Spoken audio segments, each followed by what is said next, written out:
wanted to start. That's my list. Look at my list. It's so tiny, no one can read that. Exactly. That's the point. No one should read the list. This is my magical list. That's You're terrible. weird.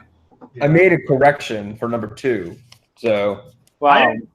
I only have one game that's properly in order, and that's my number 1. And the rest of them, because I don't have enough information, are all, yes, I'm interested in this game. Because as we learned from this E3, there's a lot of CGI trailers floating around. So, yep, I specifically chose games that we already had gameplay for. Nothing on my. There's only one game on my list that's a CG trailer only. And when I get to it, it'll make sense. Okay. Well, welcome back, everyone. We're here for part 2 of our E3 coverage. You know, a week later, but it is what it is. So yeah. So this week the only conferences we had left to discuss were Square Enix and Nintendo. So let's just jump right in so that we can get to the nitty-gritty of this episode, just basically discussing what we liked most about this E3 as a whole. Yeah. So Square, I'm going to be honest, I didn't actually write everything that Square announced down. Did you? I did not. But I know the broad strokes. They talked about Final Fantasy VII for an icy. That was the big hotness right there. And you know what? It was time well spent. I'm sure we'll talk about 7 Remake more. Okay, got it. In our conference. Found it. Okay. It might not be in chronological order, but whatever. I got it. Just go for it. Okay. Yeah, rock and roll. So, the big hot King Kamea shit was the Final Fantasy VII Remake, because not only did we get a release date, not only did we get pre-orders open for the collector's editions, but we got honest to goodness gameplay, saw the game in action. This is 4 years in the making since the debut trailer at E3 2015, and we're just now seeing what this game plays like. And you know what? All the trailers beforehand showed it as being some action game, like Kingdom Hearts style. And so a lot of people were like, how's that going to translate? And then they showed that when you build up an ATB bar, you can basically freeze frame the action and then select different moves and stuff. And you can basically pull off limit breaks at any time when you build up a meter. Like, it's a lot easier to pull those off. The way materia works, the way items work, like they all take a little bar of action. So you are in real time until you fill up the little bars, and then you can freeze frame everything and be more strategic and choose your options and stuff. And I think that's a really happy medium for the two. I think it's really smart. It looks very interesting, and I know that like the 7 diehards are I think perked about this. Yeah, it's not a 1-to-1 of what 7 used to be. It has a wrinkle to go back and play it. Exactly, because it's like your regular attacks are on square, and then you have like a block and a dodge button or something, and then your basic attacks are what builds up your meter. So you can't just like run around and like avoid stuff. You have to get into the mix. So it rewards you for getting all up in the action, and it also really stresses the long distance aspect of some stuff. There are some enemies that only Barrett with his guns can hit. So it encourages you to switch between characters because you only are in direct control of one at a time. Yeah, they didn't show an awful lot beyond the first boss. Correct. We don't know anything beyond what we saw in the Tifa trailer, which is they announced that all of part 1 is going to be the Midgar section of the game. Yeah. But they also said that they've expanded it, so there's going to be a ton of new content that we're not actually used to, which I think is really cool. They said they're using it as a jumping off point for new stuff, as opposed to a 1-to-1, which I think is also really smart. Agreed, because the Midgar stuff's only like 5 hours of the game. Yeah. So if they had ended it at the normal amount, I think fans would have been like really annoyed that we waited 4 years for a couple hours, because they said each one of these games is going to be the length of a full game by itself. Mm-hmm. So I think Final Fantasy VII is getting massively expanded, and I hope. Sorry, Chris. No, I'm sorry. Go on. I was just saying, I hope that means that one of the things that they really want to do is flesh out the characters in the story and really like make them stronger. And boy, if 7 can shore up its plot and make its characters better, then that was my main complaint. Was this the game they said was going to be on 2 Blu-rays? Yes, That's a lot of content. We haven't that's seen a any- shit ton of content. So here's the question that I don't think was answered. The price of the game right now, the pre-order, is that just the price of episode 1? Yeah, it's $59.99 So episode 2 is going to be in theory, but they also said that's why they're expanding it. You're getting a full game's worth. no, I'm just yeah. So if we're looking at a under $200 game, I mean, yeah. I mean, if part 1 goes well and it's like worthwhile, then because part 2 is going to be the one where the world actually opens up and you can start exploring a world map. So, look, the price doesn't really matter end of the day as long as the game's good and the content is worthwhile. yeah, because I remember this happening before back on the PlayStation 2 with Xenosaga, Yeah. and 3 parts. That was a hot mess. No, it wasn't. 3 parts. I felt like it was. $50 a pop. I'm just saying, like, and you know what? People will pay for it. So Yeah. yeah, and it's kind of the combat system looks great because now you don't have to worry about constantly casting Knights of the Round. Well, you won't even get Knights of the Round until 2022 or something. I don't know. no, 2025. Let's be real. Actually, no, because the whole thing is they said that now. I mean, look, people like to joke about it, and yeah, we will joke about it as well. But the reality is, the battle system's in place, the engine is in place. These games are going to come out a lot quicker now. They're no longer building everything from scratch, trying to figure out how to reimagine 7 as an updated remake. Like that's all done. The battle system is done. The graphics are done. The engine is done. Now it's just making the game. I'm sorry. Go on. No, I was just saying. So at first I doubted it, but when they said that we'll be getting parts 2, like the next part, a lot quicker than we think. Yeah, I just hope they don't fall into their worst tendencies for plot and story, and make it Kingdom Hearts levels of dumb. Oh God, I don't know if I trust them not to. I don't either, but I kind of. That's what I'm concerned about too. Some journalist or some outlet posted a picture or an exchange. Here where is it? They posted an exchange of like one of the expanded conversations between the characters, and I thought it was really good. I'm trying to find it. There is. It's one of these little understated conversations. And it's back in the beginning where Barrett's trying to like convince Cloud to give a shit. He's like, the planet's dying, right? Yeah. And he keeps going, and then he goes, the planet bleeds green, like you and me bleed red. The hell you think's gonna happen when it's all gone, huh? Answer me. You're gonna stand there and pretend you can't hear the planet crying out in pain? I know I can. And then Cloud goes, where is it? You really hear that? And Barrett goes, damn straight. And then Cloud goes completely deadpan, like, you need help. Injecting some kind of some character into these guys is not a bad idea. Exactly. That's true. Also, although it seemed like in the trailer that Yuffie was around a lot earlier than I remember her being around. Yuffie? I didn't remember seeing her. I remember. I thought there was a young girl in what looked like a ninja outfit hanging out in the early trailer stuff. Maybe, but yeah, you're not supposed to be able to get her before Midgar. But also, I'm not a around? Final Fantasy VII expert. I'm going basically off like Advent Children. No. Actually, that would be really awesome if they have Yuffie like hiding around in the first part and you don't get her into the second part. Yeah. All right. So what else did Square announce, Matt? Yeah. So after that, we got a trailer for Life is Strange 2. I just don't for get the next parts. I just don't get it. Well, that's fair. You don't have to. I don't, but it's just after that we got a trailer for Final Fantasy Crystal Chronicles Remastered. Which I'm going to be honest, I think I think it's great because Final Fantasy Crystal Chronicles was one of those definitions of before its time. Hey, what's up, Kogasu? Because think about it. When it came out, it was on the GameCube, which was already the least owned system. Then you had to have 4 friends, 4 controllers. Each of your friend had to have their own Game Boy Advance with their own Game Boy Advance link cable.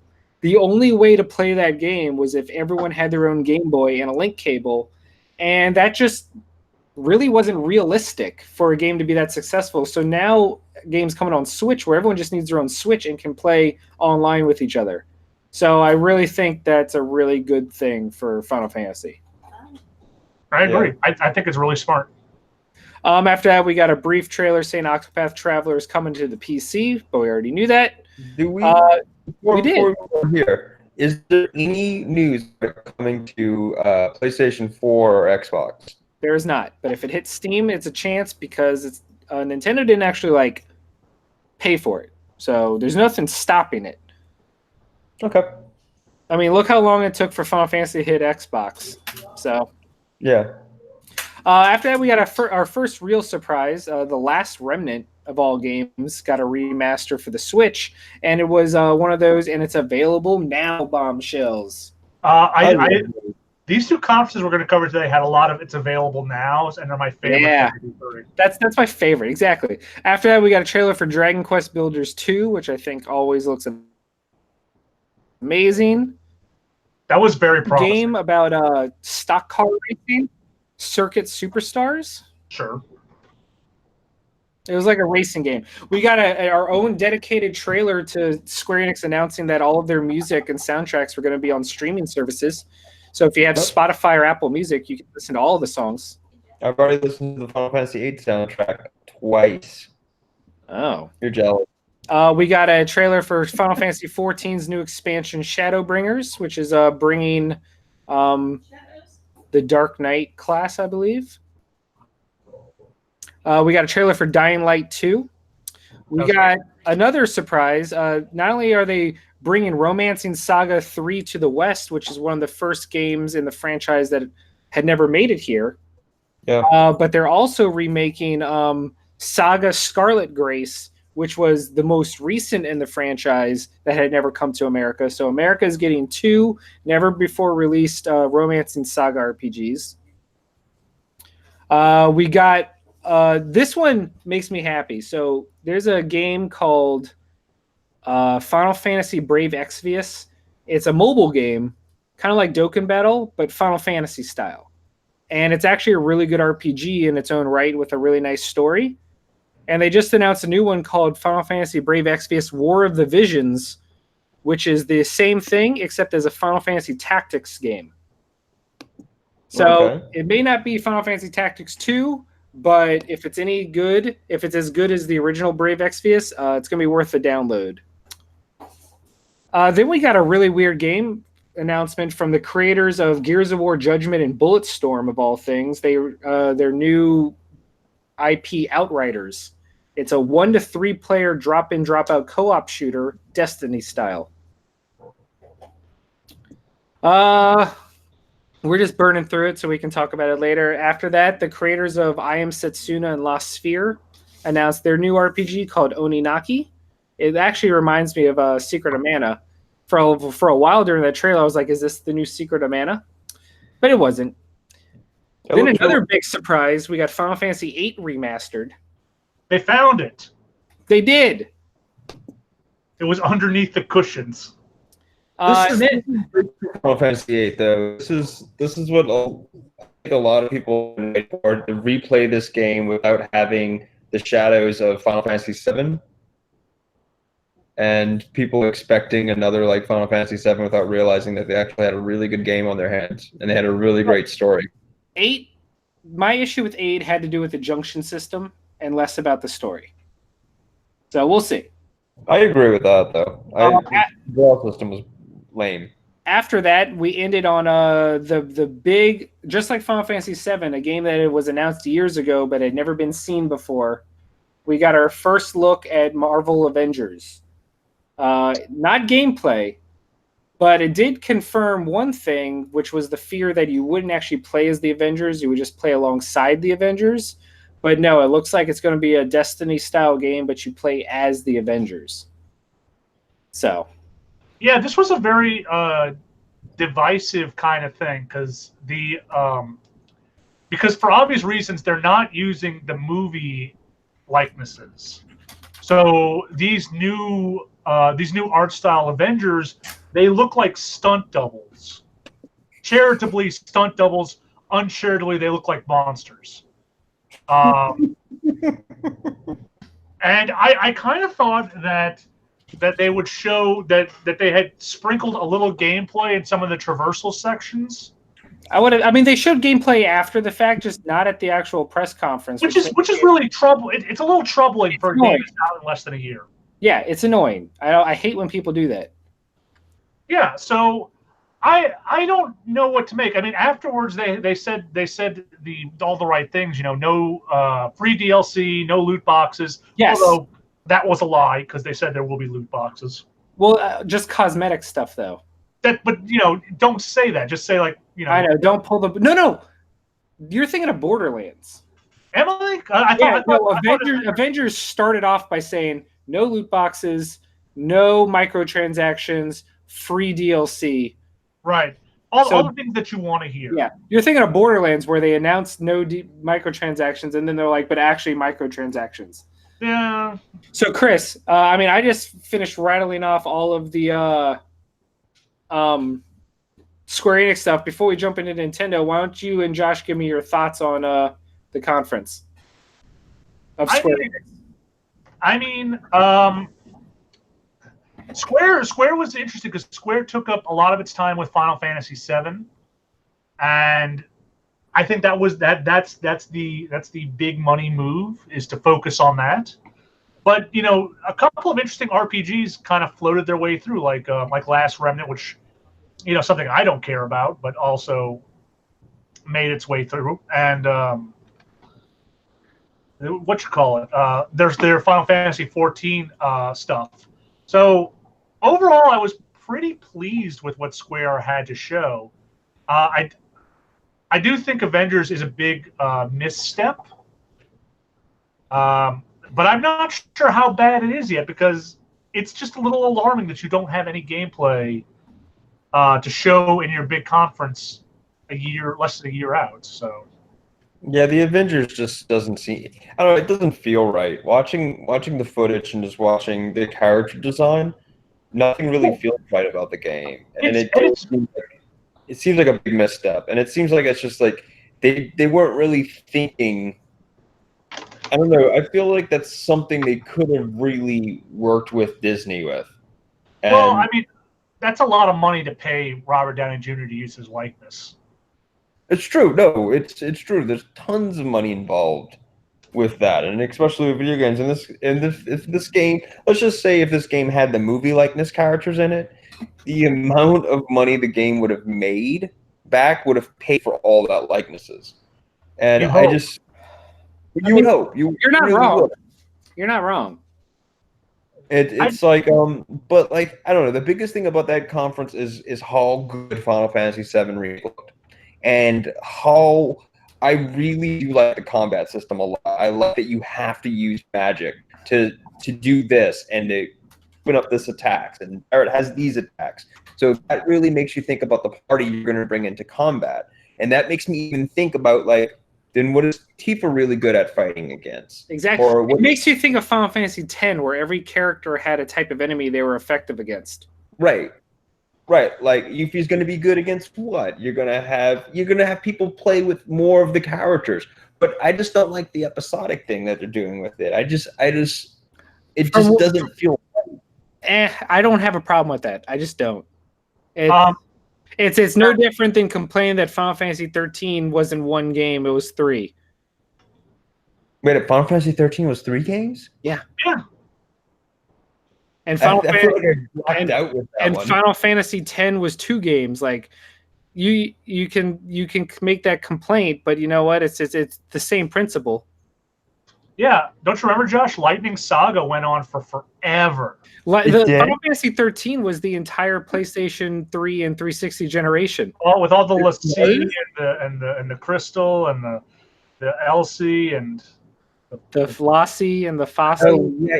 So I stopped playing Final Fantasy 13 in like the beginning of the game, and then I was like, you know what? I'm going to play Infinite Undiscovery and Lost Odyssey and Last Remnant. Lost Odyssey was so good. Yeah. So here's Anyway, we're getting sidetracked. A little bit. All right. So yeah, tell us about Nintendo. Answering Kogasu in chat. Okay. Well, Nintendo had Nintendo. Yes. So Nintendo. The thing I like about Nintendo that was very cute is this was the first conference we had without Reggie, which was sad. Yes. But they had a good joke with new president Doug Bowser. Yep. I think they did it well. It's cute, but I think Bowser's a suit. He doesn't have it yet. He doesn't. He doesn't have that personality. Reggie was very like memorable. Because, I mean, everyone remembers his first debut when he first was hired and jumped on stage and was like, my name is Reggie. I'm about kicking ass and playing Nintendo games. And you're like, he said kicking ass. And he's an executive. Yeah. Oh, man. I do have to say that even though Nintendo's thing was exactly what I wanted, in that they went and they showed games and they showed trailers and then that was it. Yeah. I was still just kind of sad there was no Reggie. I know, and that's the thing. And you know what? I think Doug Bowser should have actually dressed up as Bowser. Like cosplay as Bowser. They had a Bowser. Yeah, Bowser had a little tie. Yeah, but he should have also been dressed as Bowser, and then they could have done a Who Wore It Better. All I'm saying is Doug Bowser needs to lean into the silliness of it, because that's what made Reggie so beloved. Yeah, that's true. I mean, how many memes about Reggie where it's like, my body is ready, or the one where he was a doll, or the one where he got animated by Robot Chicken, or that one video where he used laser eyes to blow up an intern that got his coffee order wrong. Like, he was part of a lot of silly shit, and he didn't take it seriously, and he had fun with it. And yeah, he was an executive, and he was a master of nothing speak, where he would just give the most verbose answer that answered nothing. Oh man, I miss him. All right, so Nintendo. What did Nintendo have? Nintendo, like Chris mentioned, we got a direct format, which is the best way to ever present games, and I'm happy that Sony has copied it with the State of Play directs. But I digress. So we started off. We basically bookended the entire conference with Smash Brothers announcements, because Joker was the first DLC. But we hadn't gotten, we were still 4 more characters, and we got 2 of those 4 in this conference. The first made me very happy.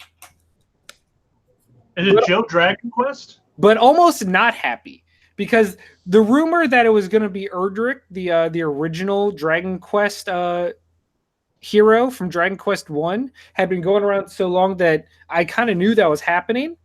But then they like brought out the hero from the newest one, Dragon Quest 11. I was like, I mean, I get it, because Dragon Quest 11's coming out on Switch this year, but I'm a little disappointed that they chose the 11 guy. But then they're like, surprise, bitch! The alternate costumes for the hero is Erdrick from Dragon Quest 1, the hero from Dragon Quest 4, the hero from Dragon Quest 8, and the hero from Dragon Quest 11. They chose the biggest of the Dragon Quest games, and the fact that they have 4 is one of them, because 4 is the all-time greatest, made me real happy. And it's really cool because when he fights, he pulls up a RPG menu, and you have to select his spell attacks, and it's a really cool visual.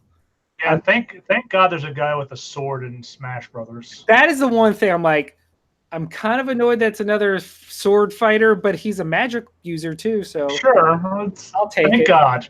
Then they launched right into Dragon Quest 11 coming to Switch, which I'm very stoked about, because as good as it was on PlayStation, they've added the 3DS version where you can play the entire game as a 16-bit RPG, like Final Fantasy VI style.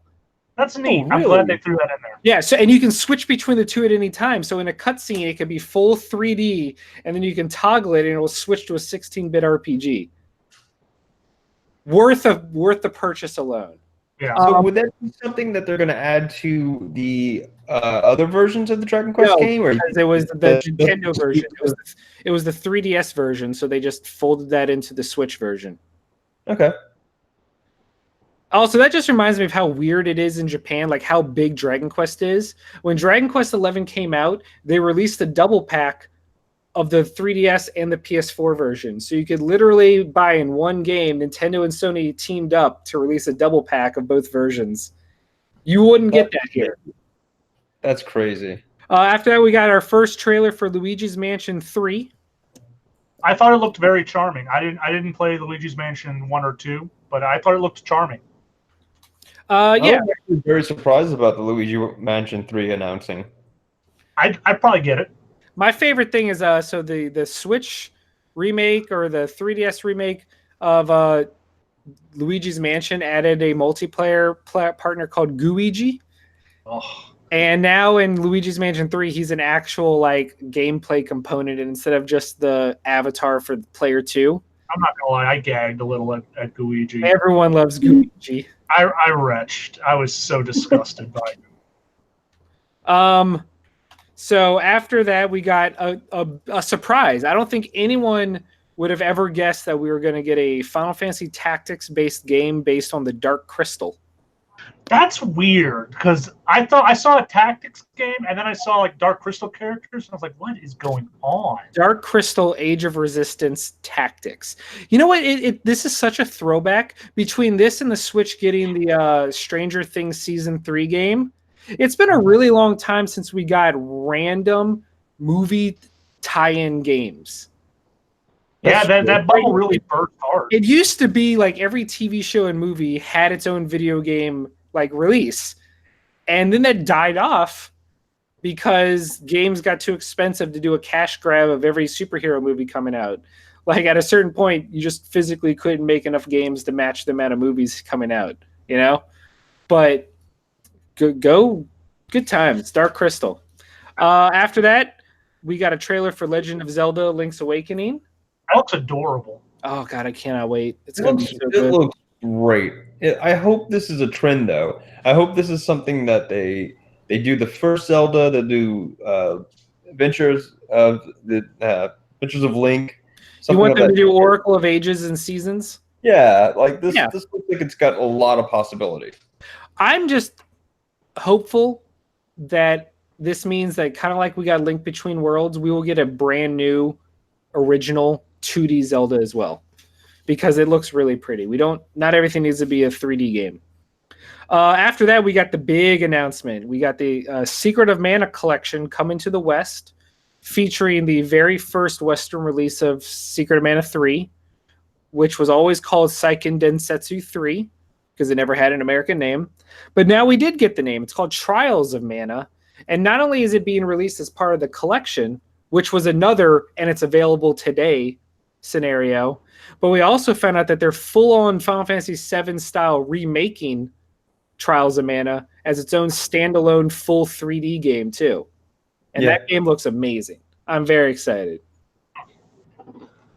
Chris will have to get it so we can play co-op. I am interested in getting it. I just don't know when it's going to happen. After that, we got the announcement that unfortunately was leaked a couple days earlier that The Witcher 3 complete Game of the Year edition with all DLC will be coming out on the fucking Switch of all systems. That's crazy. That's mind-blowing. I gotta admit, I'm a little impressed. That's a lot to put on a Switch cartridge. Exactly. It's a single cartridge. I've heard it doesn't run very well. Like it's 540. Apparently it runs at like low to mid PC settings. Like it's not going to be running nearly as well as a PS4 or Xbox version, but it's more the fact that it's the fucking Witcher on the go. Yeah, it's insane. It's neat. It's really neat. After that, we had the most anime weeaboo bullshit trailer for Fire Emblem. God, Jesus! Just Fire Emblem has gone straight weeaboo, and they have never looked back. We got a weird Resident Evil trailer where they're like, "We know we just released 0 through 4, but now we're gonna bring you 5 and 6." Cool. We got a surprise announcement of No More Heroes 3. Which I thought was a very welcome surprise because I loved the first two. People love No More Heroes. We got a brand new Contra game, Contra Rogue Core, immediately followed by the Contra Collection, and collecting every other Contra game ever made. We got a new trailer for Daemon X Machina, the mech combat game. That looked interesting. That kind of caught my attention, even though I don't know a whole ton about it. Well, if you want, Chris, it has a demo on the Switch right now. Okay, well, I have to peel the Switch away. Another surprise, we had Panzer Dragoon is coming to the Switch. That was also kind of weird just to see that. And right? I'm not even like a big Panzer Dragoon fan, and I kind of got a little interested. We got another random trailer for Pokemon Sword and Shield, but it wasn't a big focus because they had just had a Pokemon dedicated direct like 2 weeks earlier. Very excited. Then we got Platinum Games' Astral Chain, which comes out in like 2 months, and that game looks so good. Yeah. Then we got just a very teaser trailer, just like a CG style. John Romero and his wife are making a mafia-style gangster tactical game called Empire of Sin. And all I know is that the hands-on from E3 people walked away very wowed from that. Yeah, that game looks holy shit. It's the kind of game that I don't think translates well across screen. Right. Because it looks, at least to me, it looks like a mobile game. And like not even like a high-end mobile game. So I'm not sure what to make of it. But, you know, I'm willing to see when it gets out how the gameplay actually looks. Yeah. After that, we had a brief trailer for Marvel Ultimate Alliance 3 showing off characters like Gwen Stacy or Spider-Gwen, Miss Marvel, Kamala Khan, Miles Morales. We got Hawkeye. We got Captain Marvel. A lot of characters that had never made it to other games because they have been created since the release of Ultimate Alliance 2, which is kind of crazy to think about. Yeah, I remember Ultimate Alliance 2 was very big in Civil War. Yes, it was. After that, we got Cadence of Hyrule, the rhythm-based Zelda game based on Crypt of the Necrodancer. It's available like tomorrow announcement. Hey, do you need to get your Corgi? Yep, that's Corgi. After that, we got like Death and Taxes. The only thing you can count on is a new Mario and Sonic Olympic game. So we got 2020. Then we got the most boring announcement of all time, which was the new Animal Crossing, New Horizons. People love Animal Crossing. Yeah, and people like the really an announcement or just saying, hey, it's not here this year, wait next year? They did apologize. They said it was supposed to be out this year, and they said, we're sorry, it'll be out next year. It was an announcement because it was the first time anyone saw any footage of it. So, and now it has a release date. But it looks exactly the same as it did on the Nintendo 64. Yeah, it's Animal Crossing. What do you want from them? It's Animal Crossing. I don't know, to make a good game. Shots fired. Look, Animal Crossing is right up there with Viva Pinata, where I'm like, I know there's fans, but I hate them. You don't hate the fans. You hate the game. Actively hate the fans. No, you don't. Shut up. If someone tells me they're a fan of Animal Crossing, I immediately just like have a little animosity towards them. Jesus. Don't give him that. Anyway, we got a sizzle reel of indie games coming. And then we ended with two big announcements. And there is a video. Because one of the greatest things is when people film the E3 conferences at the New York Nintendo store. Because they have this giant screen and then all the fans watch.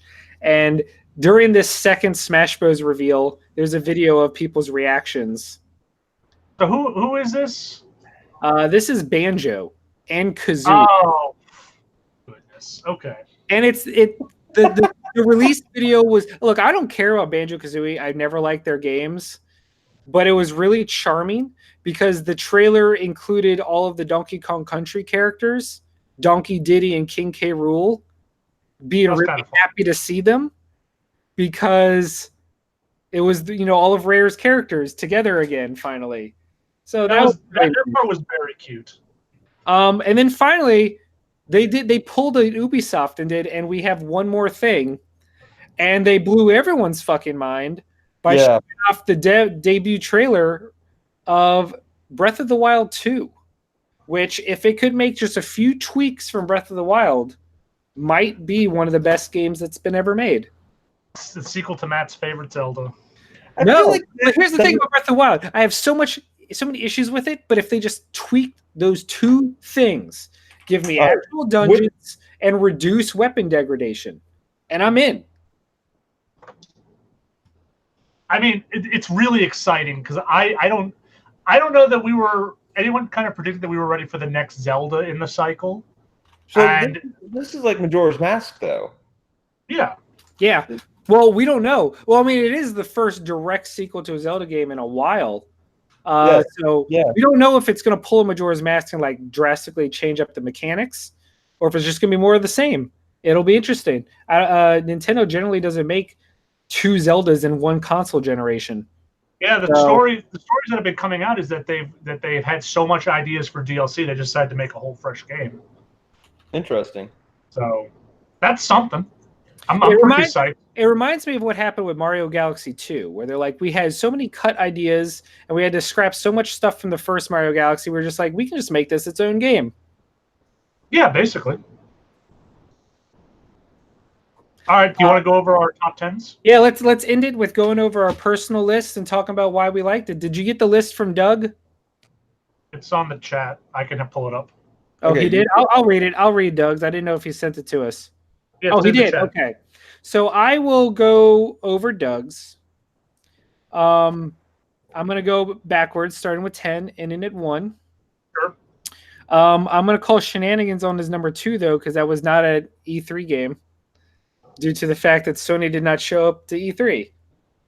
But I'll let it slide because the man just had a baby, and what is time anymore? You know?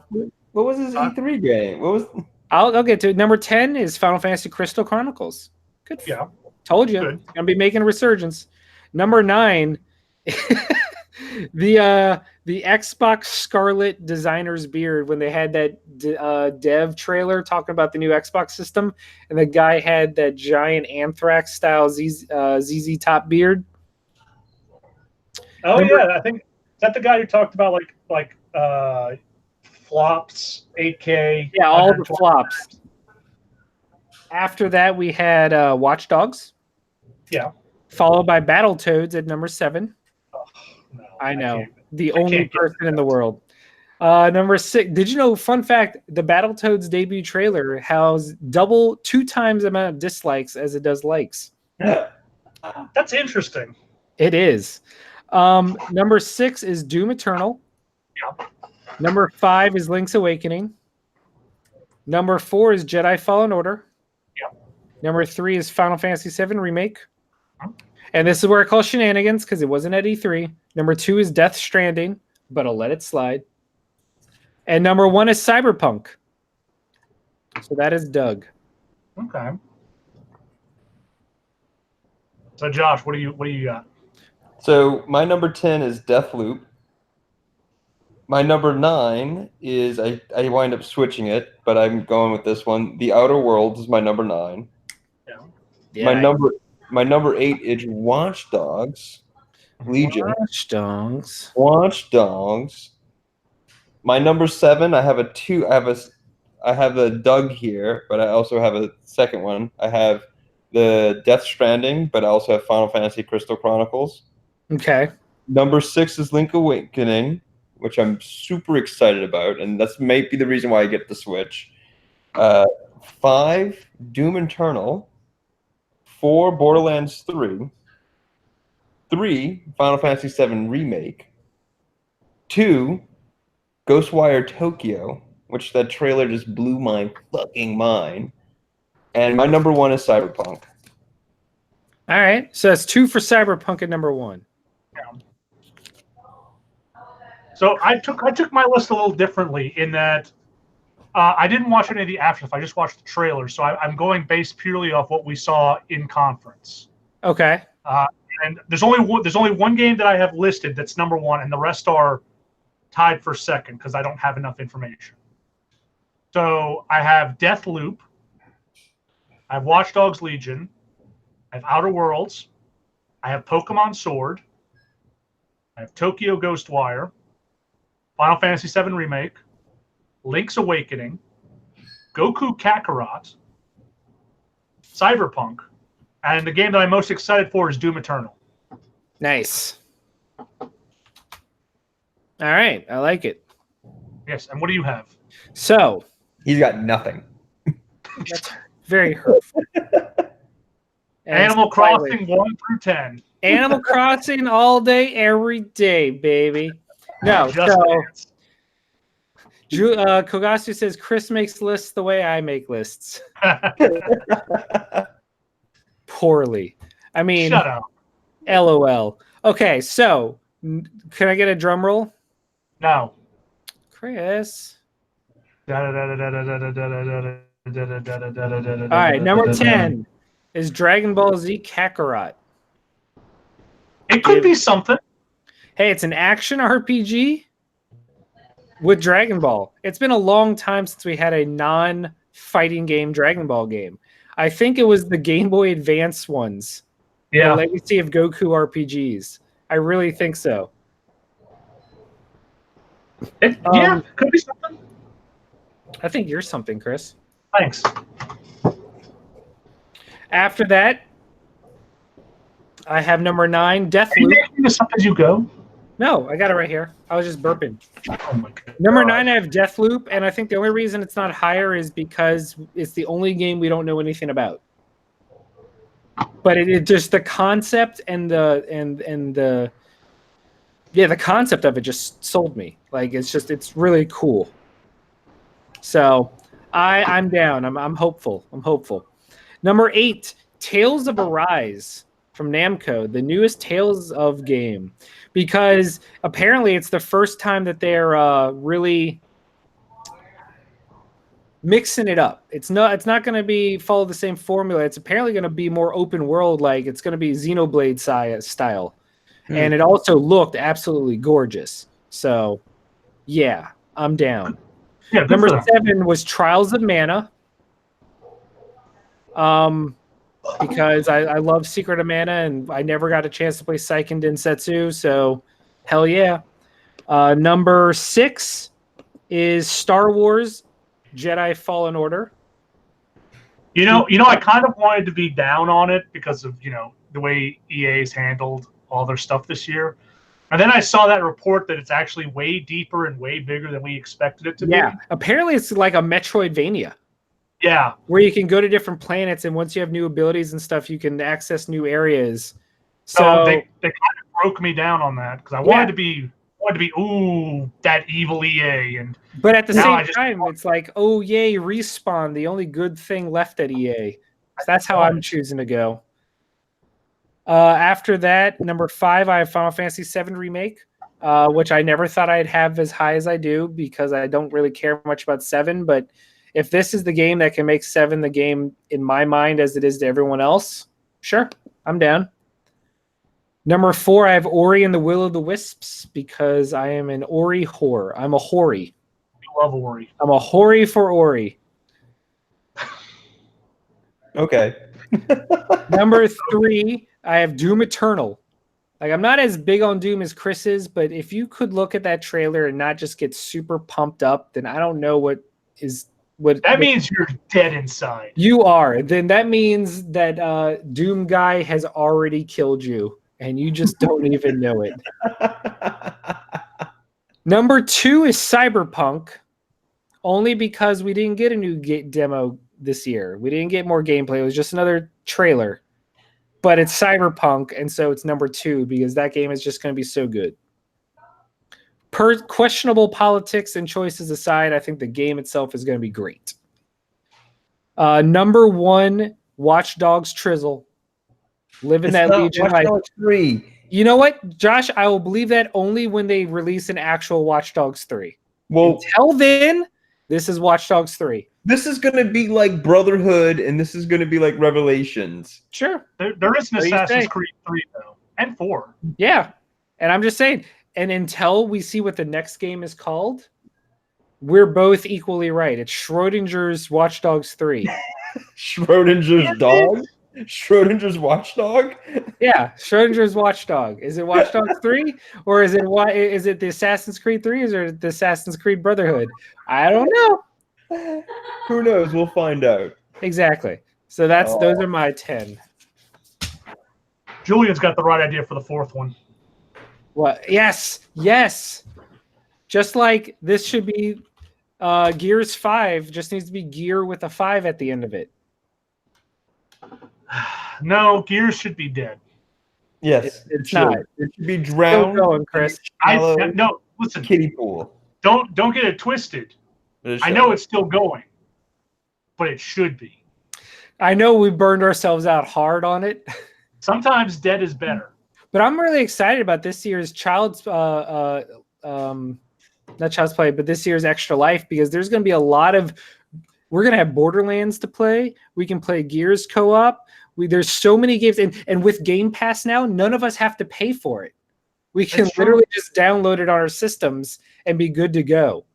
It's true. So by November, we'll have a ton of quality games to try and play together. So that'll be fun. Yes. But yeah, that's all I got. All right. Well, overall, not the best E3, but it's never a bad. Any E3 is never bad. Nah. There were bad E3s. There's never been a bad E3 because even though they're not memorable or don't have any blowout moments, you still got to see a ton of great games that were coming out. I see what you mean, but there's also Caffeine Guy E3. That was an amazing E3. The games Ubisoft showed were amazing. He was terrible. Matt, doesn't Matt, make. Matt, did you ever wonder what the bottom of an Avatar's foot looked like? Bam.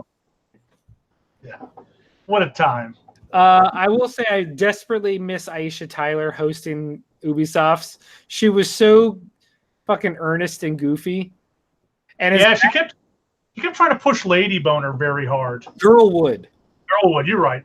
Hashtag Girlwood. And I was fine with that. One. That was great. And you know what? As much shit as we give Mr. Caffeine, you know who the absolute worst host was? Who? Joel McHale. Oh, because he didn't give a fuck. It was basically what he did on the Video Game Award show with Jeff Keighley. He's the worst presenter because he doesn't care and he doesn't pretend to care. Like, he's not going to be like, oh, you guys paid me to present, I'll fake enthusiasm. He will literally just go on stage and be like, I don't give a fuck. Here's a trailer. You know, he's hosting a new game show. I wonder if he cares for that. Well, it's his show, so yes. You hope so. Hey, Glorious War's all up in here. Hey. Gears should have been with the new IP, but I gotta have hope that it's good because apparently, from what I hear, the new characters are interesting. We'll see how it goes. Yeah. I feel bad, Glorious War showing up right as we're winding down the show. It's really weird they brought Xavier Woods, AJ Styles, and Tyler Breeze on stage to play the game and not show us any of the gameplay. They literally show us 2 back-to-back CG trailers and and we got these WWE superstars. Go to Mixer and look at what the game actually looks like. Fuck you guys watching the conference.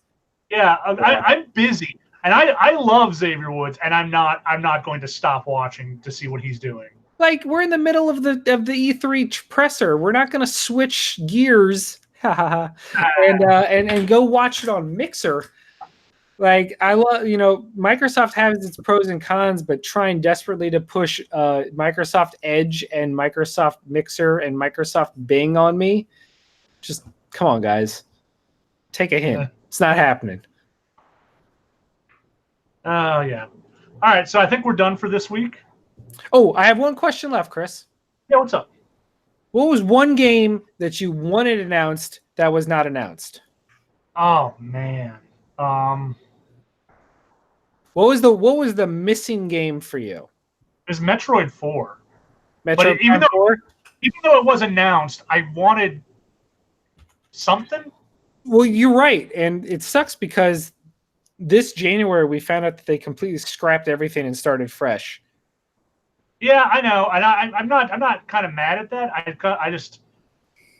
I wish they had done like a make good, like we're porting the Metroid Game Boy games. Well, we know that we're getting Metroid Prime Trilogy on the Switch. We just also know that they're delaying that because they want it to be in like the 6-month lead up to Metroid Prime 4. It was supposed to be out already. So I think that's the one that's the most pressing missing thing. Okay. What about you, Josh? Mine is Watch Dogs 3. Oh my God, you piece of shit. No, I have. Glorious War brought up a good point about a game from Rocksteady. Or, That's my answer. That's my answer because it's Rocksteady. We keep hearing all these rumors that they're making a Superman game or a Justice League game, or maybe it was a Suicide Squad game. And they we haven't heard a peep from them since Arkham Knight launched. Like, what was it? 3 years ago now? Roughly, yeah. It's been a while. Arkham Knight now on Game Pass. Yeah, all the Arkham games. So now you can get Arkham Knight and Arkham Return to Arkham collection. I want to point out, I just Arkham finished for like $6. What'd you say, Chris? I want to point out, I just finished Arkham City again. I stand by my belief that Arkham Asylum is the better game. That's fine, Chris. You've always had the right to be wrong. No one's stopping you. Wow. No, I'm letting you know. Just letting you know. I'm with Chris on this because that's 2 against 1. City has not a very good ending, or not an interesting ending. See, I think for me, enough time has passed since I played it where I remember like certain things happening, but I don't remember the context or the details. So I feel like I would enjoy the story again. Yeah, probably. So there's that. It might be worth a replay. You're worth a replay. Thanks. No. Thanks, Josh. But yeah, that's that. I didn't get to say my real game. What? I didn't get to say my real game that I was sad that. The real game, Elder Scrolls. What's the real game, Josh? Metroid 4. Okay. That's fair. Watch Dogs 3. I'm sticking by that one. Jesus. Oh, God damn it, Josh. I love you, but I don't love you at the same time. But yeah, that about wraps it up for our part 2 of our E3 coverage. We'll see you next week when we have some bullshit topic to discuss. Who even knows? Maybe it'll be about whether or not Toy Story 4 was worth it. You can be more than welcome to answer that. I mean, I'll be watching it, so we'll see. Okay. Yeah. Also, next week, as a programming note, we're going to try to start earlier. Yes. Anywhere in the period from an hour to a half an hour earlier than we normally start. Yeah. So if you're on the East Coast and you're used to starting at 9, we will be aiming for 8 now. Why don't you just say 7:30 Central? Wait, Chris. We can do the thing that everyone always does that we all mock YouTubers for. Yo, like and subscribe. Smash that like and subscribe button and click that little bell to find out when we go on next, y'all. Can I tell you that I watch a lot of YouTubers? Nanogenics does the best version of that. You would. I love Nanogenics. He's great. Man, I want to drown. Hey, Josh, ask Chris what Nanogenics does on YouTube. He pulls Dokkan cards. He's a Dokkan Battle streamer. And he's my favorite. I just wanted you to know that, Josh. Josh, are you still there? I wish I didn't. Are you still there, Josh? Did we give Josh a part of my memory that I wish I could have back? Nope. Hey, Josh. His channel is literally him opening packs. It's great. That's a chopstick. All right, everyone. We'll be back next week. Watch this space. Yeah, it's going to be exciting. I got some ideas for next week. It's going to be dope. Dope AF. It's going to be lit, fam. 2021. Matt, what? Are you thinking what I'm thinking? What? Double pack opening video? Yes. Oh, for next week. Josh, I want you to know we are mere weeks away from the 4th year anniversary of Dokkan Battle. There's going to be so many events to talk about. So, oh my God. I've been on this podcast for 4 years. Oh, has it been that long? It has been. What'd you get? I mean, we've started since 2011. That's when this first started for the two of us. But yeah, you've been on for about 4 years, Josh. I'm proud of you. We love you. Oh, man. All right, bye, guys. Peace. Bye, guys.